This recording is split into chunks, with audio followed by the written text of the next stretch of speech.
So this is Charles McCall again, and this is session 3, and just looking at an introduction to 1 Timothy, and we're looking at Paul and Timothy's relationship. This is very informal, by the way. This is not intended to be a formal teaching.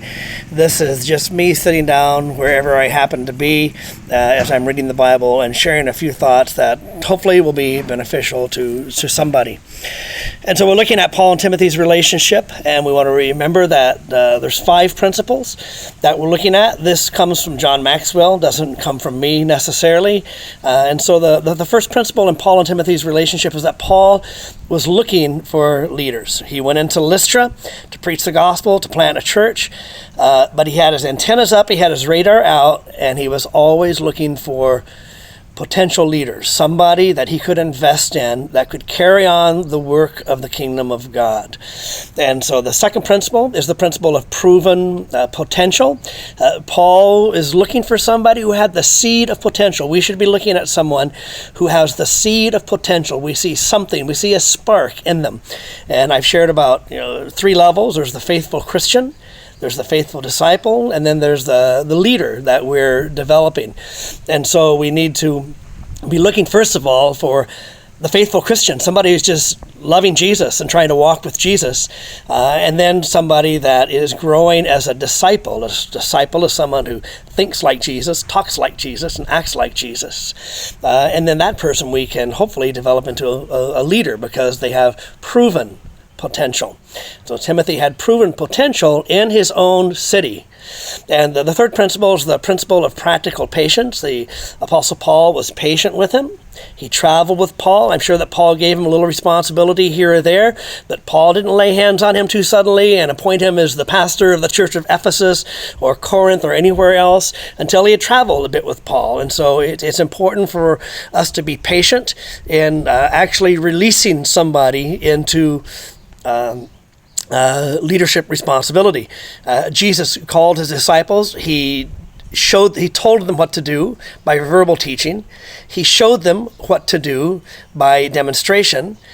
They did it together with him, and then they did it under his supervision, and then Jesus let them do it on their own. So that's the process. That's Jesus' method of making disciples and Jesus' method of training leaders. And Paul did the same thing. So there's practical patience, and then there's the principle of a participatory process. This was interesting. It was helpful to me personally to realize that you and I, we may select a leader, we may invest in them, but we're only one person in their process of being developed as a leader. They're going to have many more people speak into their lives. And so Timothy had his grandmother and had his mother speak into his life, and he probably had Apollos, and he had others that had been traveling companions with Paul. And after Paul left, he had others that were speaking into his life. And so sometimes we want to be possessive about people, but we need to understand that we have a role to play in their lives, and we may be laying the foundations, or we may be at some other process in their life, but just to realize that I'm one voice speaking into their life, and leadership development is a process of having many people speak into our lives. I've had many people. I've had foundational people like Pastor Leon Willis, who laid foundations in my life, Pastor Frank DiMaggio, who laid foundations in my life, Dick Iverson, Kevin Connor, John Maxwell, whom I've never met, that had big influence in my life, Rick Warren. And so all of these people, and many, many more, have spoken into my life. And so we're one link in the process of building leaders. And finally, we see the principle of passion and price tag. John Maxwell says Paul made clear the price of leadership in both of his letters to Timothy. After Paul found Timothy in Lystra, a mob dragged the apostle out of the city, stoned him, and left him for dead. When he recovered, he returned, grabbed Timothy, and he finished his work there. This kind of passion for leadership drove Paul to reproduce leaders like Timothy. I'm the kind of person, I'm a compassionate person, I like to think, and I'm the kind of person that I hate to see people go through difficulties if it's not necessary.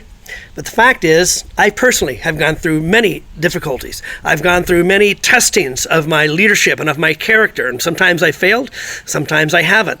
And so we need to allow those whom we're mentoring and those whom we're training to go through the pain and the suffering and the testing and the failure that all leaders must go through to develop their capacity as a leader. And so I would encourage you, don't step in and rescue those that you're mentoring too quickly.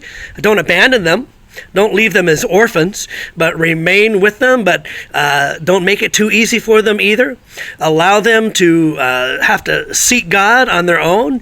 Allow them to have to pray and fast and cry out to God, just like you and I did, to receive what we needed from God.